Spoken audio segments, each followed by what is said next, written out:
Assalamualaikum warahmatullahi wabarakatuh. Bertemu kembali bersama saya Ipi Susanti, calon guru penggerak Angkatan 11 Kabupaten Karimun, Provinsi Kepulauan Riau. Pada tahapan koneksi antar materi, pada modul 1.3 ini, saya diberikan pertanyaan pemantik pertama, yaitu, apa yang Anda pahami mengenai kaitan peran pendidik dalam mewujudkan filosofi pendidikan Ki Hajar Dewantara dan profil pelajar Pancasila pada murid-muridnya dengan paradigma inquiry apresiatif atau IA di sekolah Anda?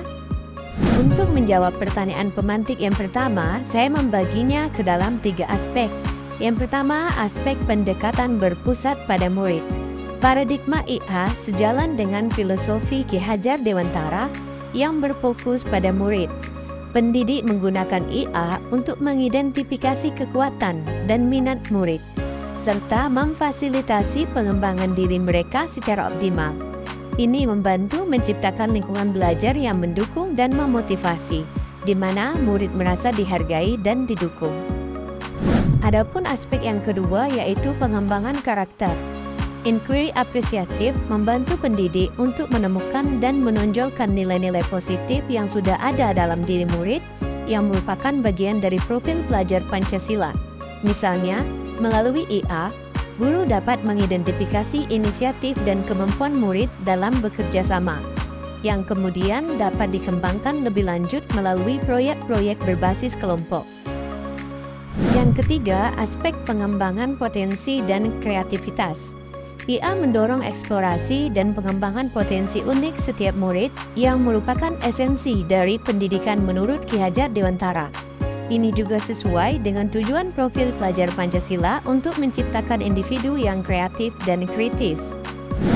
Pada pertanyaan pemantik yang kedua, saya diberi perintah untuk merevisi dan merumuskan dengan penuh keyakinan visi yang telah saya buat berdasarkan jawaban pertanyaan di atas, ke dalam sebuah visi yang membuat saya bersemangat ketika membacanya dan menggerakkan hati setiap orang yang membacanya. Adapun visi guru penggerak yang telah saya rumuskan yaitu mewujudkan peserta didik yang berakhlak mulia dan berwawasan lingkungan. Kemudian visi saya tadi telah saya revisi menjadi mewujudkan peserta didik yang berakhlak mulia, berwawasan lingkungan dan digital. Alasan saya memilih visi tersebut karena saya ingin memiliki murid yang menjunjung tinggi akhlak dan adab dalam interaksi sehari-hari, baik di lingkungan sekolah, keluarga, maupun masyarakat. Bagi saya, akhlak dan adab merupakan fondasi utama menuju kesuksesan. Jika akhlak dan adab murid sudah baik, maka untuk menuju karakter profil pelajar Pancasila akan dimudahkan. Dengan menanamkan nilai-nilai moral dan etika yang baik, akan menciptakan lingkungan belajar yang kondusif dan membangun dasar bagi perkembangan karakter lainnya, seperti kejujuran, tanggung jawab, dan rasa hormat. Oleh karena itu, mengutamakan akhlak dan adab adalah langkah pertama yang sangat penting untuk membentuk generasi berkarakter.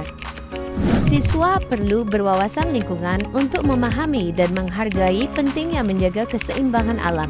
Dengan memiliki kesadaran lingkungan, mereka dapat berperan aktif dalam kelestarian alam, mengurangi dampak negatif terhadap lingkungan, dan menerapkan praktik ramah lingkungan dalam kehidupan sehari-hari.